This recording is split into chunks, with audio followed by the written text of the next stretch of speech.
Everyone, welcome back to my daily vlog. And আজকে হচ্ছে rainy day vlog. সকালে ঘুম থেকে উঠে ব্রেকফাস্টের পরে দেখি আকাশ পুরো কালো হয়ে গেল, আর তারপরে ঝুম বৃষ্টি নামলো। খুব ভিজতে ইচ্ছে করছিল এই বৃষ্টিতে, কিন্তু আমার বর বললো সামনে যেহেতু ঈদ, তো ভিজো না, জ্বর ঠান্ডা লেগে যাবে। তো তার কথা অনুযায়ী আমিও ভিজলাম না, যে আসলে যদি বৃষ্টিতে জ্বর ঠান্ডা লেগে যায় তো ঈদটাই মাটি হয়ে যাবে। তাই একটু জানালা দিয়ে হাত বের করে হাত ভিজাচ্ছিলাম। আর তারপরে এই ওয়েদারে এক কাপ গরম গরম দুধ চা ছাড়া আসলে এই ওয়েদারটা জমবে বলে আমার মনে হচ্ছিল না। তো এই জন্য এক কাপ দুধ চা বানিয়ে নিলাম, আর এই ওয়েদারটা অনেক এনজয় করছিলাম। আর সাথে একটা বইও নিয়ে নিলাম, একটু বিস্কুটে চা ভিজে ভিজে খাচ্ছিলাম, আর সাথে হচ্ছে একটা বই পড়ছিলাম। আর এই ওয়েদারটা ভীষণ ভাবে উপভোগ করছিলাম, খুব ভালো লাগছিল। তো তারপরে দুপুরে রান্না বাড়ির কাজে চলে আসলাম। তো আজকে দুজনেরই ছুটি ছিল, মানে দুজনেই বাসায় ছিলাম, যেহেতু ঈদের ছুটি পড়ে গিয়েছে। আর আমরা ছুটিতে দুজনেই বাসায় থাকলে, মানে দুজনে যদি বাসায় থাকি, তো আমার বর এবং আমি দুজনে মিলে দুপুরে রান্নাটা সেরে নিই। এতে কি হয়, রান্নাটা খুব দ্রুত হয়ে যায়, আর আমার কাছে মনে হয় রান্নাটা খুব মজাও হয়। আর আমার বরের হাতে সমস্ত রান্নাই তো অনেক মজা, ও যাই রান্না করে না কেন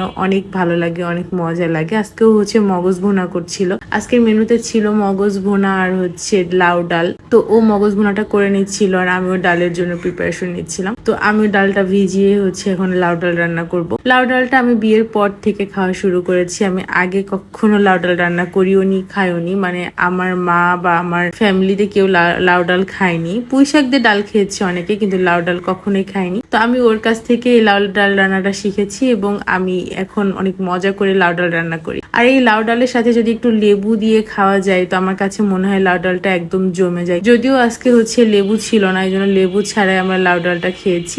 তবে যাই হোক না কেন, লাউ ডাল আমার কাছে ভীষণই মজা লাগে, আমার কাছে ডালই মজা লাগে এক কথায়। তারপরে একটু শশা কেটে নিচ্ছিলাম, লেবু ছিল না তো কি হয়েছে, একটু শশা তো খাওয়াই যায়, তাই না? তো যার কারণে একটু শশা কেটে নিচ্ছিলাম। শশাটা কেটে টেটে নিয়ে ভালো করে টেবিলে নিয়ে খাবারটা রেডি করে নিলাম। আর এই ছিল আমার আজকের দুপুরের মজাদার লাঞ্চ, এবং আমি অনেক তৃপ্তি সহকারে খেয়েছি। তারপরে হচ্ছে যেহেতু ঈদ চলে আসছে এবং আমাকে যেতে হবে বাড়িতে, তো শ্বশুর বাড়িতে যাওয়ার জন্য ব্যাগ গুছাচ্ছিলাম, সাথে ওখান থেকে এসে বাবার বাসাতেও যেতে হবে। তো ভাবলাম যে দুইটা ব্যাগে একসাথে গুছিয়ে নেই। আর এই ড্রেসগুলো আমি যশোরের চরকা থেকে নিয়েছি, ড্রেসগুলো অনেক সুন্দর না? তো যাই হোক, আমি সবকিছু একবারে টুকটুক করে গুছিয়ে নিচ্ছিলাম।